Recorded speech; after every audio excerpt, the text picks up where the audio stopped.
রাধে রাধে, জয় নিতাই। আমার গোপাল সোনাদের পক্ষ থেকে সকলকে সুস্বাগতম। সকল সাধুগুরু আশ্রী বৈষ্ণবদের চরণে দণ্ডবত প্রণাম করে আজকে আমি তোমাদের জন্য কিছু কথা বলবো শ্রীমদ্ভগবত গীতা সম্পর্কে। তোমরা সকলে গীতা পড়ো, মনে বড় অশান্তি, গীতা পড়ো। মন ভালো লাগছে না, মন বড়ই চঞ্চল, গীতা পড়ো। খুব অভাবের মধ্যে আছো, গীতা পড়ো। আমি এক মাতাজির পোস্ট থেকে এটা পেয়েছি, আমার ভীষণ ভালো লেগেছে। কারণ গীতা পড়লে তোমার অভাব চলে যাবে। হ্যাঁ, আমাদের মনের অভাব দূর হবে গীতা পড়লে। সত্যি ভীষণ ভালো কথা। আর মনের অভাবটা আমি নিজের থেকেই বললাম, কারণ আমাদের মনে বড়ই অভাব। সব কিছুই আছে, সব কিছু থাকা সত্ত্বেও মনে হয় যেন কিছু আমার নেই। যখন খুব একা লাগছে তখন মনে হয় না যে সবাই থাকার পরেও যেন আমি ভীষণ একা। তখন না দেখবে যে তোমার ভিতরে পরমাত্মার সাথে তোমার কথা বলতে ইচ্ছে করছে, যেন এক অজ্ঞাত শক্তির সাথে তুমি তোমার অন্তরের গহন কথাগুলো বলে ফেলতে পারছো খুব অনায়াসে। তোমার যে বুকের হৃদয়ের ব্যথাটা খুব অনায়াসেই তার সাথে শেয়ার করতে পারছো, যেন মনে হবে সে আমাদের পরম বন্ধু। সে কে? সে হলো পরম ব্রহ্ম ভগবান। তার সাথে আপনজন তিনি। আমাদের সব সম্পর্কই একসময় ছিন্ন হয়ে যায়, গুরু আর ভগবানের সাথে যে আমাদের বন্ধন সেটা সর্বসময় আমাদের সাথে থেকে যায়। তাই আমরা যে প্রকৃত মানবতা শেখাচ্ছে এই গীতা। ধর্ম নিয়ে অনেক কথা, অনেক বড় বড় প্রবচন, অনেক কিছু সহজে সেটা বোঝা যায় না, কিন্তু প্রকৃত মানবতা শেখা যায় এই গীতা পাঠ করে। এই গীতা কিন্তু লাল শালুকা পরে বেঁধে রাখার জন্য নয়। শ্রীমদ্ভগবত গীতা হলো ভগবানের মুখনিসৃত বাণী। যখন অর্জুন তার মনে বিষাদে ভরে গেছে, সে নিজ রণক্ষেত্রে যুদ্ধ করতে চাইছে না, তার আপনজনকে বধ করলে তার পাপ হবে, তার ধর্ম নষ্ট হবে, সেই সময় ভগবানের সাথে যে তার কথোপকথন, তার মুখ নিঃসৃত যে ভগবানের বাণী, সেটাই শ্রীমদ্ভগবত গীতা। অর্জুনকে মাধ্যম করে তিনি আমাদেরকে শিক্ষা দিয়ে গেছেন।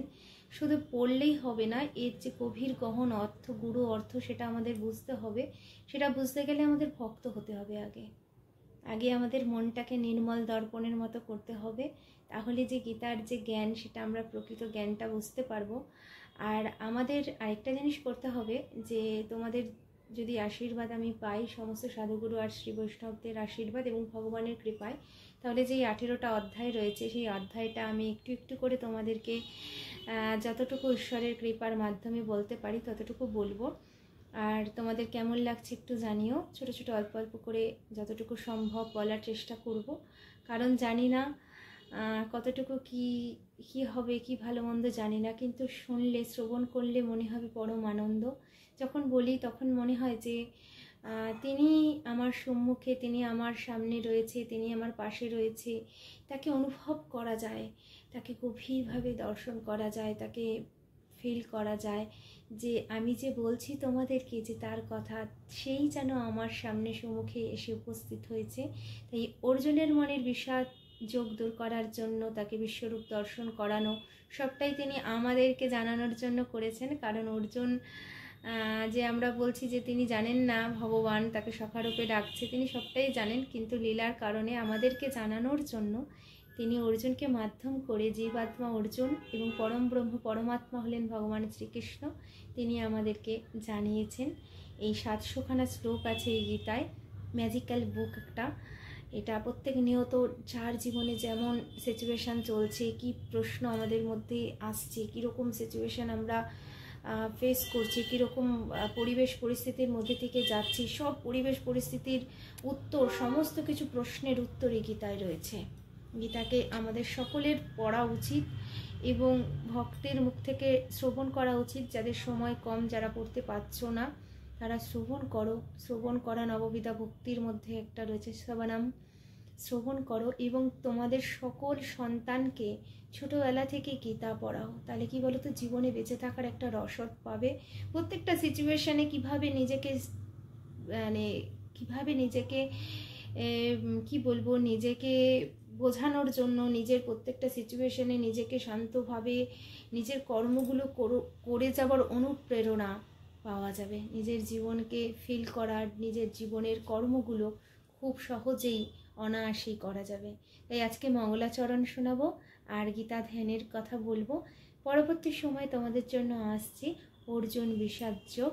আর 18খানা অধ্যায়ে কী কী আছে সেটা তোমাদের একটু জানিয়ে দিই। যে গীতার যে 18টা অধ্যায় রয়েছে সেই 18টা অধ্যায়ে কী কী রয়েছে সেটা আজকে একটু বলে দিচ্ছি। সবার কাছেই সময় কম যদিও জানি, তবু একটু নিজের জন্য, নিজের পারমার্থিক উন্নতির জন্য, নিজের গৃহের কল্যাণের জন্য সকলের গীতা পড়া উচিত। আর যারা একদমই পাচ্ছ না, গীতার যে 18খানা নাম রয়েছে সেই নামটা কিন্তু একটু পড়ো। আমি নেক্সট যে ভিডিওতে আমি তোমাদেরকে জানিয়ে দেবো। আস্তে আস্তে বলে দেবো, তোমরা লিখে নিও। যদি অসুবিধা হয় অন্তত এই গীতার 18খানা নাম তোমরা অবশ্যই বলো। আর তাহলে বলে দিই যে 18খানা অধ্যায়ে কী কী রয়েছে। প্রথম অধ্যায়ে রয়েছে অর্জুন বিষাদ যোগ। অর্জুন যুদ্ধ করতে চাইছে না, ভগবান শ্রীকৃষ্ণ তাকে বোঝালো কোনটা ভালো, কোনটা মন্দ, কোনটা পাপ, কোনটা পূর্ণ, সেটা সমস্ত কিছুই কার কী ধর্ম অনুযায়ী কী কী করা উচিত, কী কী করা উচিত নয়, সবটাই। দ্বিতীয় অধ্যায় হলো সাংখ্যযোগ। তৃতীয় অধ্যায় হলো কর্মযোগ। চতুর্থ অধ্যায় হলো জ্ঞান যোগ। পঞ্চম অধ্যায় কর্ম সন্ন্যাস যোগ। ষষ্ঠ অধ্যায় অভ্যাস যোগ। আর সপ্তম অধ্যায় রয়েছে জ্ঞান বিজ্ঞান যোগ রয়েছে। বলে না যে ধর্ম, অনেকেই মনে করে যে যারা ভগবানের পথে রয়েছে তারা বোধহয় অল্প জ্ঞানী। একদমই নয়, ভগবানকে বিশদভাবে জানাই হলো প্রকৃত জ্ঞান। যখন তোমার মধ্যে প্রকৃত জ্ঞান হবে তখন তুমি সর্বজীবে সমস্ত জায়গায় ঈশ্বর দর্শন হয়ে যাবে। তিনি শুধু বিগ্রহে নেই, তিনি সর্বজীবে সর্বপ্রাণীর মধ্যে বিরাজিত, এই ভাব চলে আসবে। আর সন্ন্যাস গ্রহণ মানে কি? নিজের কর্মকে ত্যাগ করা নয়, নিজের কর্মকে করাই হলো সন্ন্যাস। তিনি কর্মকে ত্যাগ করতে কখনোই বলেননি, তিনি নিজের কর্মকে করতে সর্বসময় আমাদেরকে বলেছেন। তাই হলো সপ্তম অধ্যায় জ্ঞান বিজ্ঞান যোগ। অষ্টম অধ্যায় হলো অক্ষর ব্রহ্ম যোগ। অক্ষর ব্রহ্ম, ব্রহ্ম ওমকার, ওম। ঠিক আছে। এই নবম অধ্যায় হলো রাজবিদ্যা রাজগুচ্ছ যোগ, একদম লুকায়িত ভজন। দশম অধ্যায় বিভূতি যোগ। একাদশ অধ্যায় হলো বিশ্বরূপ দর্শন যোগ। যখন ভগবান যে বুঝতে পারছে না ভগবানের যে বাণী, অর্থাৎ ভগবান শ্রীকৃষ্ণকে তো অর্জুন সবসময় সখা বলে মনে করেছে, তাই তার যে কথাগুলো অর্জুনের মনে সংশয় তৈরি করেছে, সেই সংশয় দূর করার জন্য ভগবানের দিব্য দৃষ্টি দিয়ে কৃপাতেই অর্জুন দেখতে পেলেন ভগবান, তার সখার রূপটা দেখতে পেলেন, সেই বিশ্বরূপ দর্শন করালেন ভগবান। তিনি বললেন আমি পরম ব্রহ্ম, আমি ভগবান। এই বিশ্বরূপ তিনি দর্শনের মাধ্যমে জানালেন। দ্বাদশ অধ্যায় ভক্তিযোগ। ভক্তি সর্বকিছুর ঊর্ধ্বে, তিনি আমি তাকে ফিল করতে পারছি, অনুভব করতে পারছি যেন তিনি সর্ব জায়গায় বিরাজিত, তিনি আমার পাশেই রয়েছেন। যেখানে ভগবানের কথা হয় তিনি সবসময় সেখানে থাকেন। এই যে ভক্তিযোগ, যে তিনি শুনতে পাচ্ছেন, তিনি খাচ্ছেন, তিনি শয়ন করছে, যে আমাদের ভালোবাসা দর্শন, সেই ভক্তিযোগ। ত্রয়োদশ অধ্যায় হলো ক্ষেত্রজ্ঞ বিভাগ যোগ। চতুর্দশ অধ্যায় হলো গুণত্রয় বিভাগ যোগ। গুণাত্রিত হতে হবে, 3 গুণের ঊর্ধ্বে সত্য রজত আর তোমার তমগুণ, এই গুণের ঊর্ধ্বে ওঠাই হলো ভজন প্রকৃত, সেটাই। তারপরে হলো পঞ্চদশ অধ্যায় হলো পুরুষোত্তম যোগ। ঠিক আছে। ষোড়শ অধ্যায় হলো দৈব সুর সম্পদ বিভাগ যোগ রয়েছে। সপ্তদশ অধ্যায় রয়েছে শ্রদ্ধাতয় বিভাগ যোগ। আর অষ্টাদশ অধ্যায় রয়েছে মোক্ষম যোগ। ঠিক আছে, যে মোক্ষ যোগ সেটা রয়েছে। তাহলে আজকে আমি তোমাদের জন্য অল্প একটু করে সহজ যে এই পদ্মগীতা তোমাদেরকে বলবো, তোমরা যেন বুঝতে পারো অতি সহজেই। কারণ অনেকে গীতা পড়ে গীতার মানে বোঝে না। যতটুকু সম্ভব ঈশ্বরের কৃপায়, তোমাদের সকলের আশীর্বাদে, সকল ভাই বোনদের ভালোবাসায় যতটুকু সম্ভব উনি আমাকে করাবেন। কারণ ভগবানের ইচ্ছার বিহীন কোনো কর্ম হয় না। আমরা যে যার নিজ নিজ কর্ম, পূর্ব জীবনের কর্ম দ্বারাই কাজ করছি, চলছি, ভোগ করছি ফল। সর্বকিছুর মধ্যে থেকেও যদি সকলে একটু শান্তিতে ঘুমোতে পারে, সকলে একটু শান্তিতে নিজের কর্মটা করতে পারে, তার জন্যই এই প্রচেষ্টা। সকলে ভালো থাকুক, সকলের উপর ভগবানের কৃপা বর্ষিত হোক। এই মঙ্গলাচরণ আমার গুরু গোবিন্দ সকলের চরণে, তোমাদের সকলের চরণে প্রণাম দিয়ে আমি মঙ্গলাচরণটা আজকে পাঠ করি। ভগবানের উপবর্ণনাগুলো।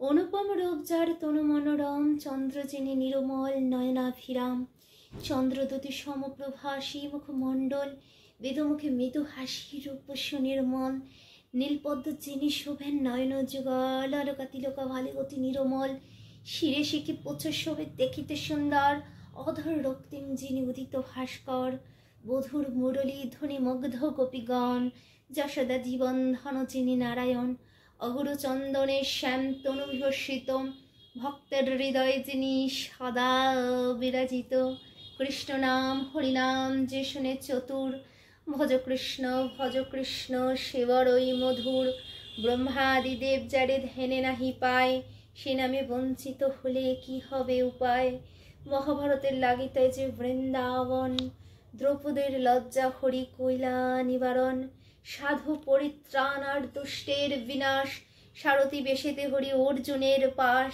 কোনো কালে না পাইবে কৃষ্ণ সমবন্ধু, গীতা পাঠ করহ তরিবে ভব সিন্ধু, কৃষ্ণ বলো পামর মন, না ভজিলে কৃষ্ণচন্দ্র নাহি উদ্ধারণ, পদ্মগীতা যেই জন করেন পঠন, অবহেলে পায় রাধা কৃষ্ণের চরণ।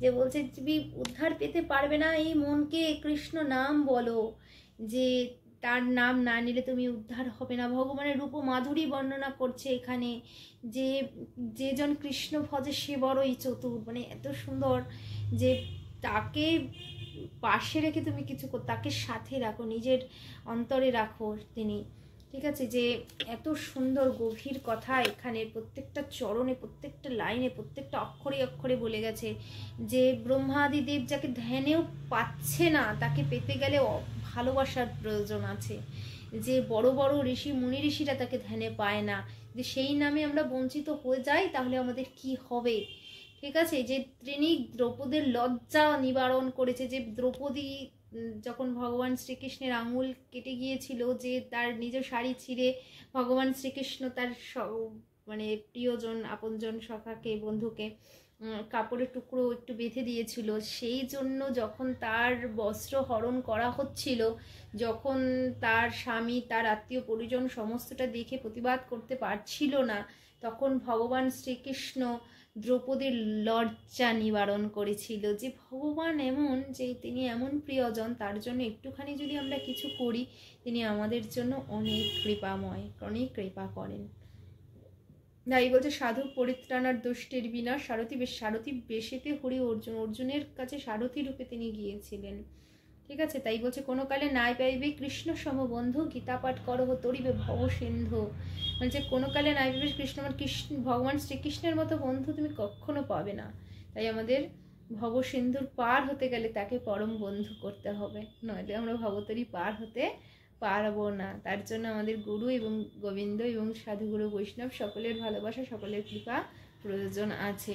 পরম ভক্ত না হলে গীতার মানে কিন্তু বোঝা যায় না। এই বলছে কৃষ্ণ বলো পামর মন, যে এই যে নিচু মনের যে চিন্তাধারা, এই মন তুমি কৃষ্ণ বলো, যদি ভগবান শ্রীকৃষ্ণের নাম না বলো তাহলে তো উদ্ধার হবে না। না ভজিলে কৃষ্ণচন্দ্র নাহি উদ্ধার, কৃষ্ণকে না ভজিলে আমার কোনো উদ্ধার নাই, বারবার এই জড়জগতিক বন্ধনে আমাদের চলে আসতে হবে। তাই এই কথাই বলেছেন, তাই গীতা ধ্যান বলি। আর নেক্সট তাহলে পরবর্তী ব্লগগুলোতে তোমাদের জন্য আরও বিশদ ব্যাখ্যা সব থাকবে।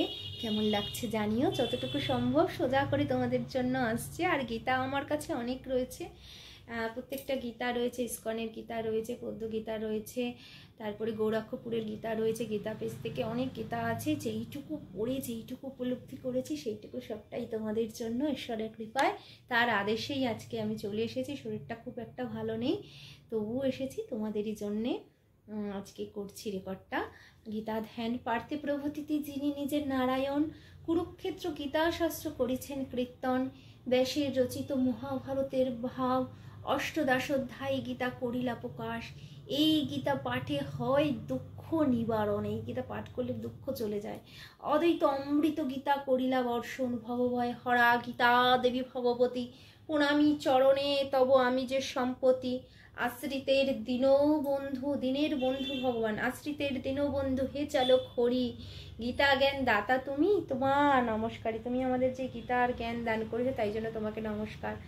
অন্তিম সময়ে যে বলছে এই গীতা পাঠে হয় দুঃখ নিবারণ, অদ্বৈত অমৃত গীতা করিলা বর্ষণ ভবভয় হারা গীতা দেবী ভগবতী প্রণামী চরণে তব আমি যে সম্পত্তি আশ্রিতের দীনবন্ধু হে চালক হরি গীতা গান দাতা তুমি তোমা নমস্কারী অন্তিম সময় জীবা করে গীতা ধ্যান সর্বপাপ নাশী সেই বৈকুণ্ঠতে যান। যে অন্তিম সময় যখন আমাদের এই পরাণ বায়ু যে জীবাত্মা বেরিয়ে যাচ্ছে, সেই জীবাত্মা যখন বেরোচ্ছে তখন ভগবানকে যে স্মরণ করতে পারে তার ভগবত ধাম প্রাপ্ত হয়ে যায়, সর্বপাপ নাশ হয়ে সে বৈকুণ্ঠ ধাম প্রাপ্ত হয়ে যায়। হরিবল হরিবল হরিবল ভজনিতাই গৌর রাধে শ্যাম জপ হরে কৃষ্ণ হরে রাম ভজনিতাই গৌর রাধে শ্যাম জপ হরে কৃষ্ণ হরে রাম ভজনিতাই গৌর রাধে শ্যাম জপ হরে কৃষ্ণ হরে রাম।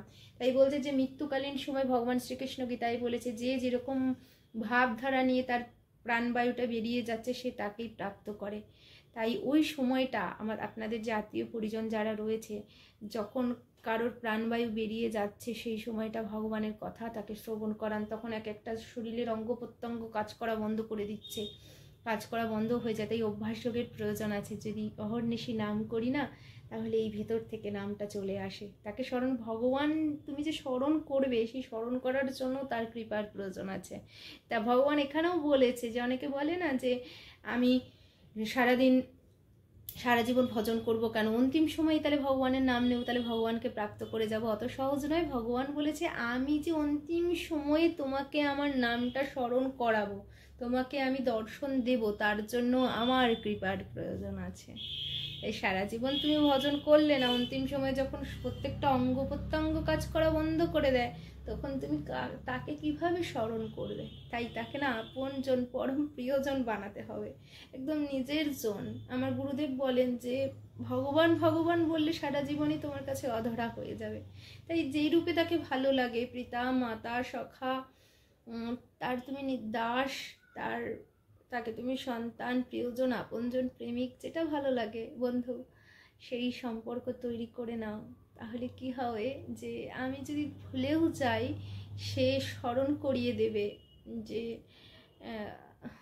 আমরা তো অধম জীব, আমরা ভুলে যাই, জড়জাগতিক বন্ধনে তাকে ভুলে যাই, কিন্তু উনি তো আমাদের পিতা মাতা, উনি আমাদের সবসময় হাতটা ধরে রাখবেন, সবসময় বলবে যে আমি কিছু জানি না, তুমি আমায় যা করাও আমি তাই করি, অন্যায়